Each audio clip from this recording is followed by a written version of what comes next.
Hello again. So nice to see you.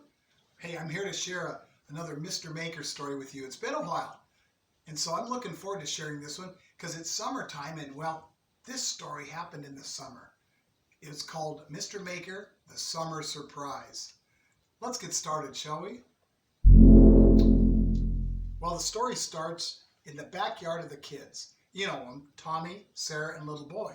They were playing like they usually do in the summertime. Some were swimming in their little swimming pool, and some were building things and swinging. And then Tommy gets a call. Tommy's the oldest one, remember. He gets a call on his cell phone from Mr. Maker. Hello? Hey, Tommy. Listen, could you kids come over and help me make something? Okay, we'll be right over. Well, he hung up and they ran to their parents and asked if they could go help Mr. Maker. Well, they said, sure, but make sure you're back in time for dinner. We will. They started to fill their backpacks with everything they needed to build something with Mr. Maker. You know what it is. They had paint, well, crayons and markers, but they also had a little hammer and they had some paper, and they didn't know what they were going to make, so they just filled their backpack with stuff. And they started to walk to Mr. Maker's house. They were so excited. They all had their backpacks on.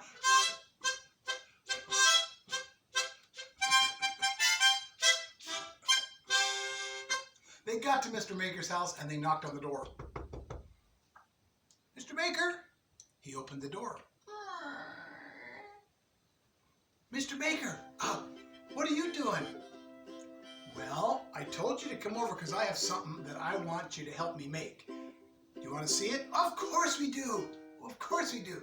So he took him behind the back of the house, and there it was. They didn't know what it was, but it was big.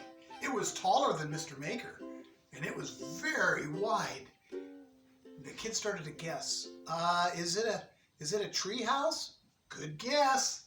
And they started to guess a lot of different things, and little boy goes, I think I know. It's a house for animals.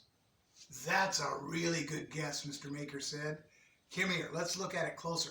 Well, when you got up close to it, it was really tall and had little holes and big holes and medium-sized holes all over in it. And when you looked inside, there was little places to stand. And one of the kids got excited and said, it's a gigantic birdhouse. Mr. Maker stood there like that. Yep, it's what it is. Well, what do you need help with? Well, I need it painted. I want to color it blue. We love blue. So they pulled their paint out and their markers out of their backpacks, and they started to paint the big birdhouse, the gigantic birdhouse. Tommy had to get on a little ladder just to get up so high to paint it. And so they were painting away. They finally had this blue, beautiful color. They needed a couple more holes in it, and Sarah said, why do we need so many holes, Mr. Maker?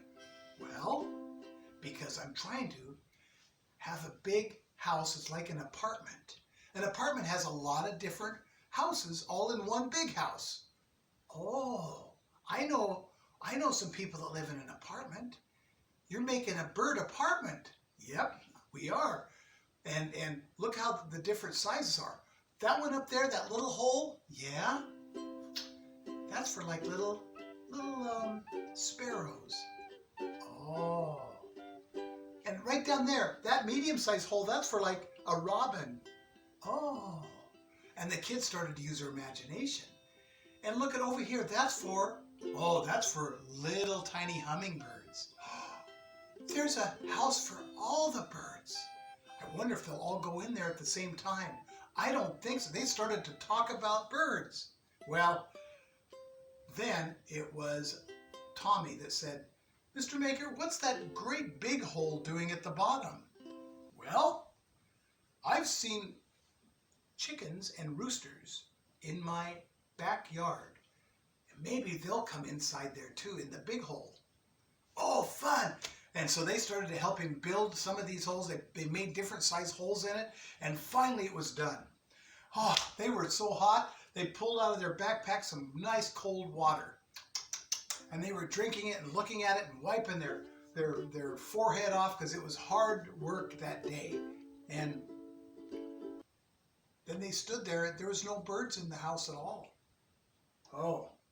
Well, listen, kids, could you do me a favor? What's that, Mr. Baker? I've got to go inside for a while because I'm getting too hot and I'm too old for this. Could you guys stay outside, maybe up on my deck? And could you watch and see if any birds go in the house? Okay, okay. So they got up on the deck and they got the binoculars out. It's like they were spying on the big birdhouse. Whoa. Nothing. They took turns with the binoculars. Tommy had it and then Sarah, the little boy, and they kept looking at it and looking, and there was nothing, and nothing, and nothing. And they got kind of bored. And then all of a sudden, they started to get sleepy. And they got a little sleepier. Until something happened. They heard all sorts of racket going on inside the feathers were flying everywhere. It was crazy. There were lots of, they all jumped up and they wrestled and tried to take turns looking at it with their binoculars. There were feathers everywhere.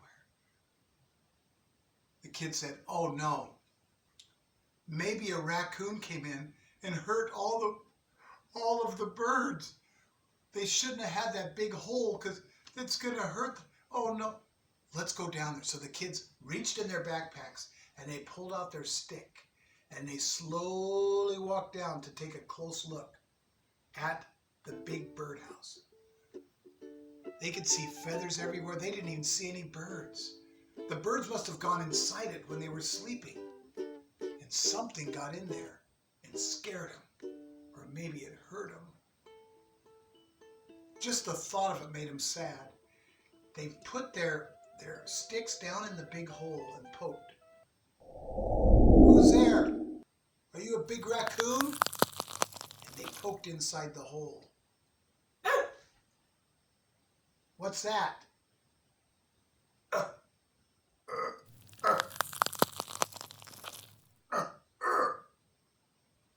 And suddenly, the surprise came. It was such an amazing surprise. They jumped at least a foot off the ground. When little boy poked inside the hole,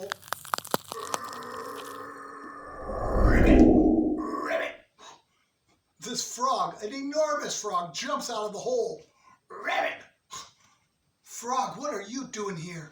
Oh, he started to kind of jump up and down and get all excited. Did you hurt the bird? Did you hurt the little birdies? Oh, you didn't? Did you think that big hole was your house? You did? Oh, well, listen, it's not your house. That's a birdhouse.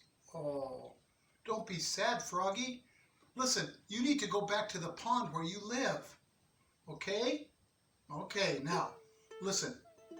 When you leave, we're going to wait for the birds to come in. And now you don't go in there anymore, okay? Okay. And he goes hopping off. The kids started to laugh. Oh, that was so much fun. We got to tell Mr. Maker. So they went up to Mr. Maker and they knocked on the door. Mr. Maker, you wouldn't believe what happened. We were watching the birdhouse and all of a sudden feathers flew everywhere and we thought it was a raccoon, but it was a... Let me guess. Was it that frog? How did you know? Well, he's my friend. He comes up sometimes. I didn't think he would go inside the big birdhouse hole. Well, he did. Well, we'll have to keep an eye on him, make sure he doesn't do that again. Okay. Well, they noticed that the sun was starting to come down, and they were so excited to get back home and tell their parents about the big surprise. Not just the surprise of this enormous birdhouse, or shall I say, a bird apartment, but they also were excited to tell them about the surprise bird, a frog. They started to laugh and talk about it all the way home. When they finally got home, they get up there, they had their dinner and got up to their bedrooms and they started to think, wow, what a great day. It was so fun helping Mr. Maker make that great big bird apartment. Maybe we'll do something again tomorrow. They looked forward to seeing him again. You guys take care. I hope you enjoyed the story and I look forward to sharing another one with you. Bye-bye.